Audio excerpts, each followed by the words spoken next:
Question: when you guys design a champion like Yasuo, do you guys design the champion with things like Keyblade or Airblade in mind, or those things that players discover themselves? Oh, you're talking about like the crazy, weird things Yasuo can do? The answer is sometimes. Some characters have combos that are not intended by the designer, and sometimes that's good and we keep them, and sometimes that's sus and we remove them. Ekko, as an example, I did not design Ekko to be able to animation cancel his Q with his dash. But you can do that, and I think that's cool, and I think that's fine, and that's the way to skill expressively be Ekko. I did not design Viego explicitly to be able to hide his W with his E, and for a while he could do that. And I actually thought that was really cool, and then he got too good in pro play, so I removed it because of pro play. But like, in the abstract, I thought that was cool. I didn't really mind it. And so it's actually, I think, a good thing, generally speaking, when games like League of Legends have emergent things you can find out about a character when you master them, that like are like cool, fun combos that not necessarily everybody knows. It's a cool way to express skill. It makes you feel special because you're a main of that character and, you know, other players don't do it. And sometimes we even design them into the kits. So Jag was very good at making sure, designing into his characters cool ways to combo on them that you wouldn't necessarily expect. And so he had very much a design philosophy on characters like Kai'Sa and Aatrox of like things like, oh, hey, here's this like way you could like chain these things together that's gonna be really compelling. And he would make that like work. And I think that's one of the reasons that Kai'Sa and Aatrox are so fun to play, is because they've been explicitly designed with mechanical comboing in mind. And so, as an example. And so yeah, basically it's like kind of like a sometimes kind of thing. Sometimes we design these things into the characters, sometimes we don't. Usually though, when we don't and they show up, a lot of times it'll be like, wow, that's cool, let's keep it. We'll note though that sometimes it'll be like, wow, that's not cool, we need to remove that. And usually when it's when like something like removes a key weakness that the character is intended to have, or a key like, you know, amount of burst or something. Like, so as an example, Graves players have over the years found ways to animation cancel out of his R knockback dash. And so like Graves players have found ways at times to be like, when I R, I don't knock myself back. And that generally actually is kind of a bad thing, because like one of the downsides of the ultimate is that, down or upsides depending on when you use it, is that you knock yourself back. And so we've tended to remove cancels like that when we find them. And so yeah, it just depends. Rework Shaco into Balatro. Oh man, Balatro is such a troll game. Wow, Balatro is so good. I was playing that a lot in Alaska. Balatro, banger game, W game. Any plans on changing GP in any way? As mentioned above, I'm not going to talk about future plans, but feels like it doesn't have a good primary rune anymore since ranged grasp value kind of got destroyed, and first strike is not like great anymore. Item variety is also very low, and while he's good ATM, doesn't feel as much fun anymore.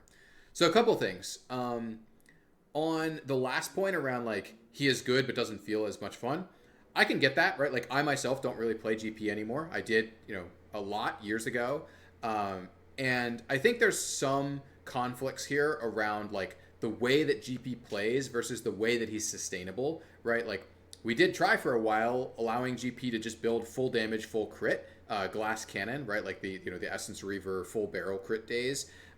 There's some difficulties with that, both in terms of actually like the counterplay is maybe a little lacking on that, as well as like the frustration is pretty high, and it's like, okay, is the game better if GP is full damage over fighter?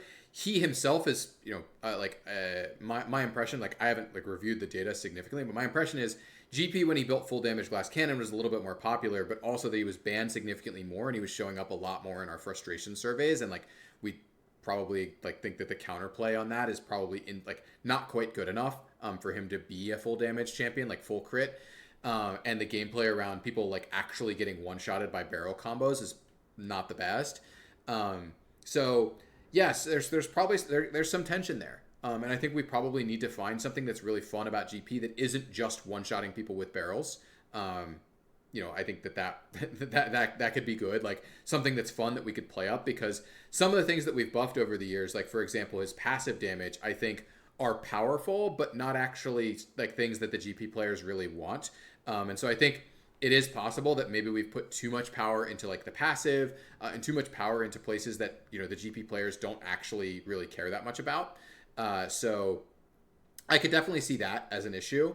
Some of the other points though are kind of interesting. Like item variety to me as a point for GP is like surprising to see brought up. I would love to hear other Gangplank players' opinions on this or perspectives on this, because to me, when I think of Gangplank's historical builds, his item variety has never been good, right?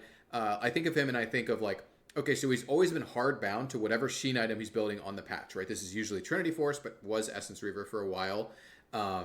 And then his second item is usually also fairly hard bound, right? It's like, you know, for a long time it was Ghostblade, then it was Sterax, then it was Phantom Dancer, right? Then it went back to Sterax for a while, then it went to Collector, right? And it's like, item variety, I think, for GP has basically always been very, very, very low, right? And so it is a bit odd to me to see someone complaining about item variety on GP, because this to me is like, okay, well, if you historically like GP, I don't think you've really had much in the way of item variety in the past. So that's something that's odd to hear, but I would like to hear, I would love to hear other Gangplank perspectives on that. And Keystone stuff, I definitely understand. I think it's a shame, not just for GP, for other reasons, but like this is where I think Klepto really helped. Gangplank at his core is like an economic manipulation champion, right? He gets a bunch of gold and he uses that to like accelerate his own economy past what other champions are allowed to do, and that's like part of his his power budget is in, I get to have more economic advantages than other people because I print gold with my Q. And I thought Klepto had like, not just because of the Sheen, but also for, just the acceleration of gold, I think worked really well for him. And I think it's a really good indicator here is like, if you look at the pre-Runes Reforged system, Gangplank used to take Thunderlords, right? If you just looked at the runes and you didn't actually play GP during that time period, you would think that people took Grasp. But actually, it was way more popular for pre-Runes Reforged Keystone system for people to take Thunderlords over Grasp on Gangplank. And part of that was the rune, like, or the mastery trees. But part of it was also just that Thunderlords made your ult do more damage, and the way GP played back then was that you would farm with your Q, because you used to have a refund on killing minions with your Q, and you would ult to contribute to fights. But you would basically take a Keystone that only helped your ult do more damage for the most part.